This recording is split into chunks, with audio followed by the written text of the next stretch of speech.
Hi, Zizaran here with another video, and today I'm joined by none other than Kripp, who is a Path of Exile legend and has been playing the game for a very long time. We're going to ask him some questions today about a little bit about how Path of Exile has changed over the years and also about the new Ruthless feature. So Kripp, thank you so much for joining me here today. Oh, no problem. Thank you for having me. I am on stream, to be clear. I am mapping as we speak. This is a busy time, you know?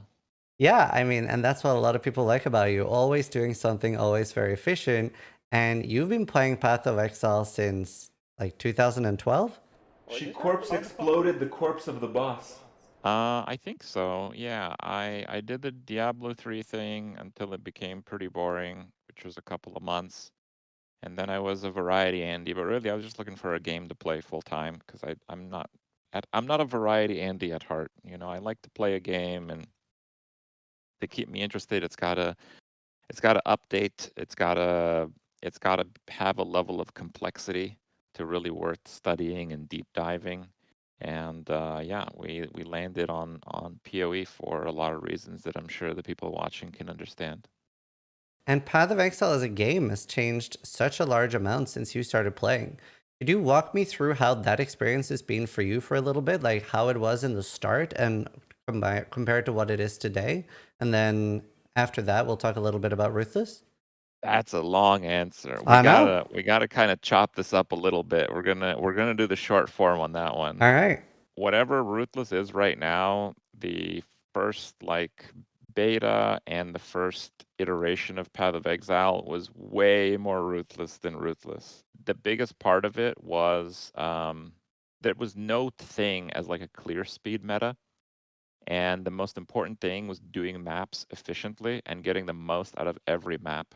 Um, I've heard people complain about map sustainability and all that, and it's certainly much more so a case for Ruthless right now, but it is not anything close to what Path of Exile had in the past.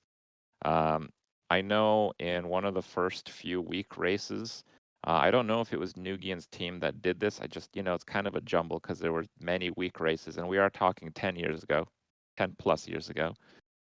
But the team that ended up winning, it was a weak race. They were all playing full group versus full group. It was pretty close. Um, and like every single map they would get that was a reasonably high tier, they would invest like all the currency they could get to give it like area is a maze, extra magic monsters, extra rare monsters, and extra mods on top of that. And early on in PoE, high level maps were so rare that the group that won one of the first week races, they pulled together all their currency and they ended up um, buying a mirror. They Wow. had found one map of the highest tier, which at the time was Necropolis. One. 20 hours a day, a full group. Like 20 hours a day, a full group of the best players in PoE, there's like no content left to do, right? Like these days. Yeah.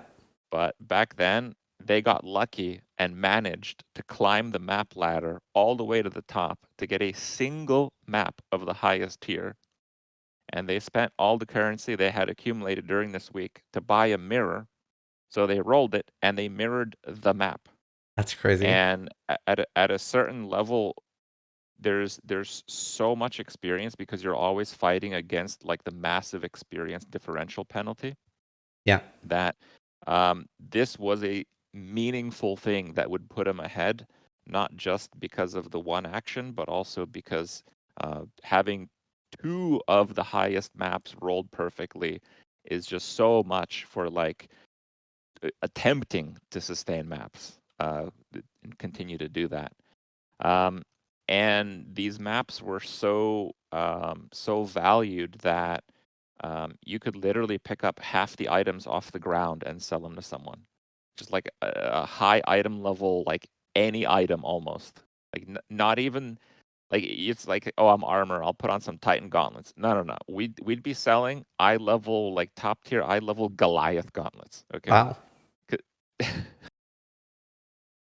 So it was a completely different world for Path of Exile, and it started to open up as leagues open up, as more players started playing.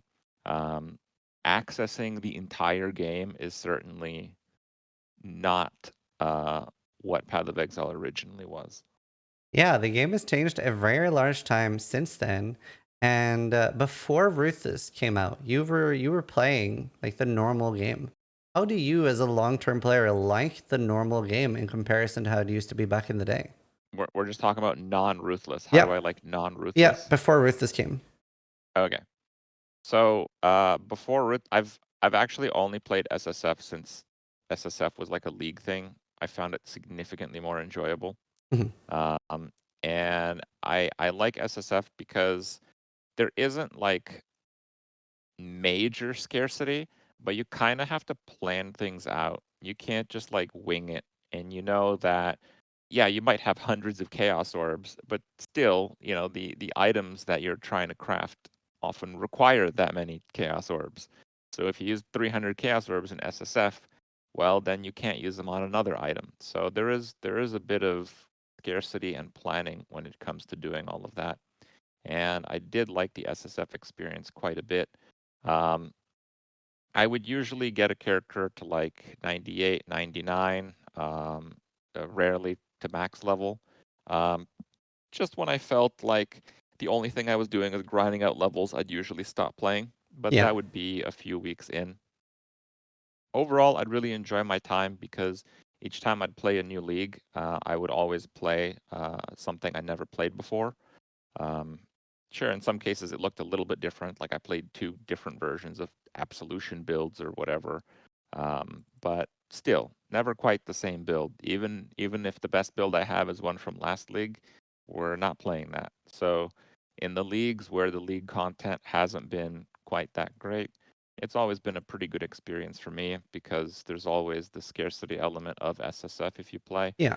And if the league mechanic was weak, usually my journey through making the build work compensated for the gaps in the content, I would say. So overall, I've actually been pretty pleased with the regular game, but I think SSF was a pretty big turning point for me because before that, it's hard to play inefficiently unless it's a game mode. Yeah. Um, like I would play the normal game and I'd find like a Cortex map. But then my Atlas wasn't tailored to get the most out of a Cortex map. So the best thing for me to do is sell it. Every single time I'd get a Cortex map, the best action was to sell the Cortex map. So, if I do the Cortex map, then I'd feel bad because I just wasted a bunch of currency because Yeah. I could have sold it. And on average, someone else would get more for it. And you had people who would specialize in Elder stuff, people who would specialize in Shaper stuff, people who specialize in like at Siri, people who would just corner the market on like essences or something, and it just the market economy kind of ruined the top efficiency play for me with the simple fact that I didn't really like trading. Like trading is just not a fun experience for me. That makes So sense. SSF was a pretty big turning point in PoE for me. It's not like I didn't like PoE beforehand, but I liked PoE a lot more after SSF came into play. And now again, Ruthless on top of that. Yeah, and we'll talk about Ruthless after this question, but I'm really curious about if you had to boil it down to one thing that keeps you coming back to Path of Exile, whether it's like, the crafting system, the builds, and figuring things out, what would you say is the number one thing that makes you come back, regardless of Ruthless or anything? Um, I don't know. I just every time there's a new league and I set up a build, I really like crafting builds. Mhm. My favorite part about PoE is making builds. And then when a new league comes out, it's a wonderful excuse to try it. Basically, is my play cycle for Path of Exile. That's awesome. And sometimes the builds really work out, and I mean sometimes not, but that's how it goes. I guess Absolutely. the build crafting really is it. It is the overall complexity, I suppose. Yeah. But that has so many nuances that you go forever discussing them. I remember back in the day, one of the first things I saw in Path of Exile was your like very old freezing pulse build with Tarian's Shiver. And that was like everyone was like showing that to everyone. It was like, look how strong he is. And I thought that was really cool. Do you know how much a level 20 Freezing Pulse did back then? No, I don't. 300. Wow. That was Yeah. one of the best skills in the game. Basically been a lot of power creep since then. But now we have Ruthless. So Ruthless has been very contentious in Path of Exile, with some people really hating it. But I think now with the addition of a movement skill and stuff, more people will be at least curious to try it, maybe towards the end of the league. Tell me a little bit about what do you like about Ruthless and why do you play it over the normal game? There's just a lot more to play in Ruthless. I feel the journey up through the maps is very much more of a journey rather than a process, because the things that happen really alter how you do things. Drops are always meaningful. You can get a fairly common unique in the normal game, but it can open up like a Ruthless build completely. Yeah. I also kind of like that Ruthless is off meta. Like there's more players that play the normal game rather than Ruthless, which, you know, is self-evident, I suppose. But from a build crafter's perspective, there's a lot more stuff that hasn't been done yet. Even though it's much more build restrictive, there's still a lot more to figure out, is kind of the way that I see it. I also like that Ruthless, it takes away from some of the complexity, but a lot of that complexity isn't like super fun. Like looking at every item when you normally play the game, thinking of like the item levels involved. Ooh, consuming dark. Nice. Thinking of the item levels involved, thinking if you can like lock prefixes or suffixes, like what you can do with each item. It's just kind of exhausting to go through that process when you're just constantly looting. You're always making decisions if you should pick stuff off the ground, because it's not even worth to pick stuff off the ground most of the time in the normal game. Everything is just so abundant. I feel the level of abundance in Path of Exile is, I know it's an unpopular opinion, but I think it's way overboard. I just think that this model seems to appeal to a wider player base, and at the end of the day, well, they need players to buy cosmetics. So I think their idea to appease the wider variety of players by bringing them SSF, by bringing them Ruthless, and whatever else they have in the future is probably the most appropriate solution. That makes sense. Is there anything that you would like to change with Ruthless? Do you feel is too stifling or too punishing in a way, or is it in a perfect spot for you right now? I think the one thing that, so Ruthless kind of amplifies the problems that the normal game has, like times 10.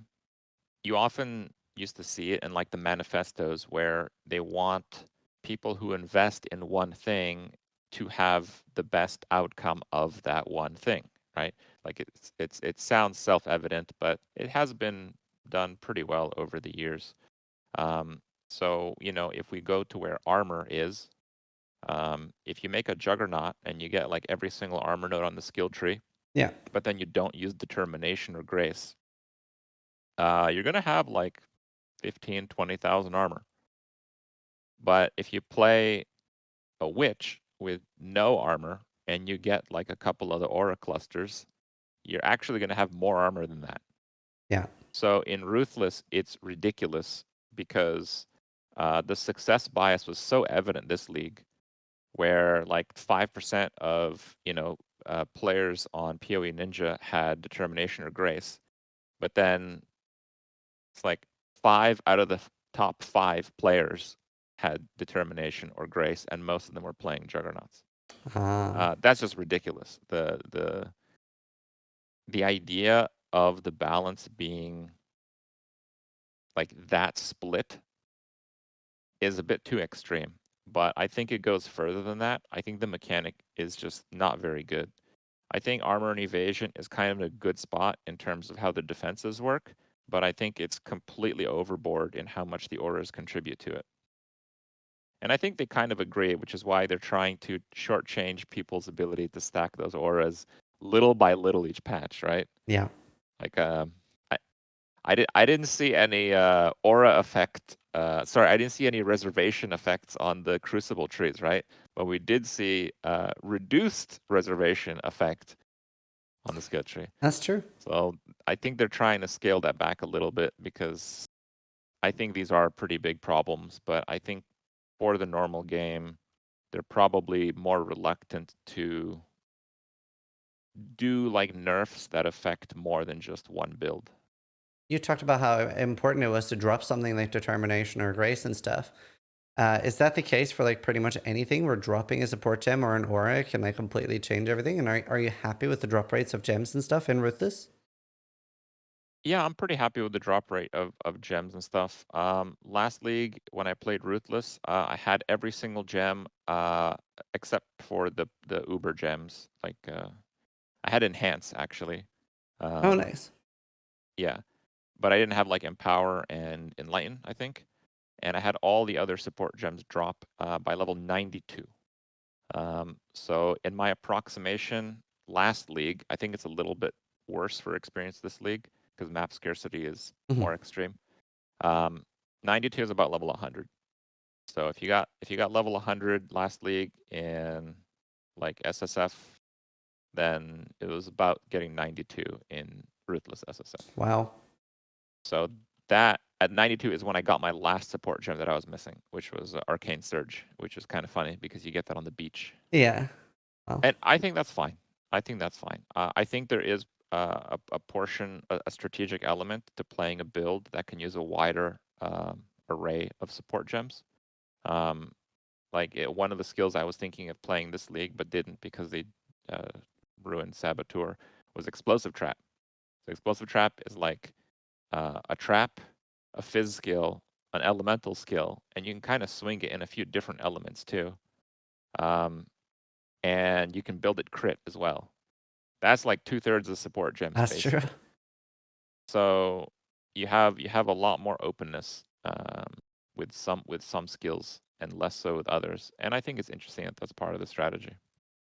Do you end up playing a lot less different builds and investing more into like one or two builds in Ruthless than you normally would in SSF? You mean like fewer characters? I mean, I usually only play one character a league, so. Okay. But yeah, I guess. Do you think you will ever go back to playing non-Ruthless, or is Ruthless just the game mode for you now? I mean, I'm not thinking about doing that right now. It's difficult to say.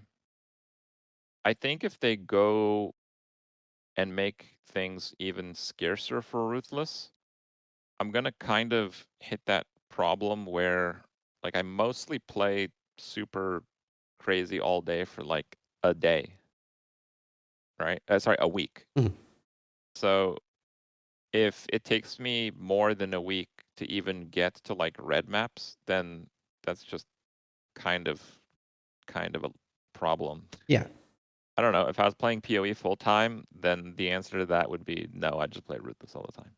Nice. That makes sense. I don't think I would go back. But given that PoE mostly has my attention for like a week, two, and then I kind of play it casually, maybe an hour or two after the stream, or if I have free time, which I generally don't have. Yeah. To be clear. I still play a lot off stream, but if it's like PoE week, new league, and then I'm effectively barely going through the campaign, then that's a problem, right? So there is a limit to the scarcity, and I think they're pretty close to the limit for me right now. The game used to be a lot scarcer in terms of honestly every aspect of it, but that was at a time where I played this game 8 hours a day, forever. Yeah. And their patch cycle was non-existent. It was like, when they would finish some content, maybe 6 months or 7 or 10, then we would get it, right? But now we have 3-4 month league, and yeah, it's much more concentrated. So in my opinion, still has to fit in with that. And I'll give you another example just so you understand. So in Ruthless, it's much slower to level. You just get less experience, but there's many other multipliers. So there's no pack size in maps. If you roll a bunch of mods, none of them add pack size. There's Wow. almost no mechanics, and actually a lot of your experience comes from mechanics and not the actual, plain mobs in the map. Yeah. And there are also significant experience penalties that ramp up to pretty crazy levels in Ruthless. And also the map scarcity is a constant problem where you can't always do T16 maps. And if you have a strategy where you do actually constantly do T16 maps, you are probably not doing the ones that you want. You're probably not zooming through them. You don't even have a movement skill. And trust me, the one we got isn't really going to help with that. Yeah. So I did say that level 92 is about level 100.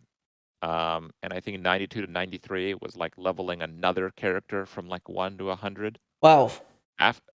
After that, it was pretty brutal. In the 4-month original launch of Ruthless League, 3 characters just barely hit 97 across all the different Ruthless leagues. And I wasn't following 2 out of the 3, but the one that I was following that was usually ahead of the other 2, he only stopped playing for a little bit in the Ruthless with Gold event. Wow. So I think that maybe 98 would have been possible. Someone played like as much as possible within a 4-month league period, which I mean maybe that's the new norm, but I mean I don't know. Yeah. Hopefully not. And I actually suggested this to one of the devs, not after the fact, kind of before the fact, like a month into Ruthless. It's like, no one's getting 100, bro. This is not going to happen. So I mentioned that for the next league, what they should do is whoever has the most experience by the end of the league, just scale it so that is level 100. So it's an Right. achievable value. Like it's one thing to have like I feel like Ruthless leveling is kind of like Diablo 3's Paragon system. It's like, oh, you're Paragon 3000, I'm Paragon 4. It doesn't have an end because the end is not achievable. Makes sense. Right? Yeah. So I think they should rethink that because if anything, the changes to Alva and Delve make map scarcity significantly higher, which essentially makes it actually a pretty big experience nerf in Ruthless. So instead of getting closer to 100 this league, we're actually further from being able to get Oof. 100 this league. That is crazy. That leads me perfectly into my final question for the minicast. GGG recently made a boss kill event, which is to kill Uber Exarch and Uber Eater on SSF Hardcore Ruthless. How difficult do you think this is, and do you think that somebody will be able to do it?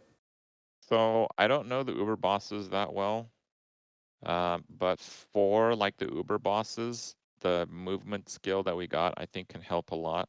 Mhm. It actually opens up a lot of builds. Before this, I don't think you were able to play builds that could stand still unless you were able to tank the mechanic, which in Ruthless is not quite as easy to do as the normal game. Mhm. It's not impossible. Like I had 100,000 armor on my Juggernaut Wow. last league. Worked for most mechanics, but obviously not all of them. So the movement skill is pretty nice. It opens up a lot of builds. I don't know the exact details of the rules, but people told me that it's pretty strict. Like I didn't go through the terms of service because I'm not going to play hardcore Ruthless. It's just Yeah. like if I die, I have to level 3 different characters to Act 4 to get back the gems that I muled over Wow. each time I die. Like that's not going to happen. I'm not playing that. Right? Like you can dangle whatever prize at Yeah. the end of that, stick, but it ain't gonna happen. Not in the current Ruthless gem situation. Yeah. And That's very hard. yeah. Anyway, so I don't know the exact rules, but I believe they have to be killed by one character, and it has to be the same character to kill both. Yeah. So I think the way it's gonna be done is you play a duelist, and I don't know what you do to kill one, and then you kill the other one with a cast on death discharge build. I think that's that's pretty reasonable. Oh, Because actually doing the mechanics and having to kill both of them sounds a bit too crazy. that's really interesting. Yeah, maybe Cast on Death is the play. I guess you only need to kill 2. Thank you so much, Kripp, for joining me for this mini cast. Really appreciate it. Everybody watching, make sure you go subscribe to Kripp's channel. He streams every day on Twitch and has really, really good content. And yeah, just thank you so much for joining. Thank you. Tell me if you liked the video, but more importantly, try to die less than I do.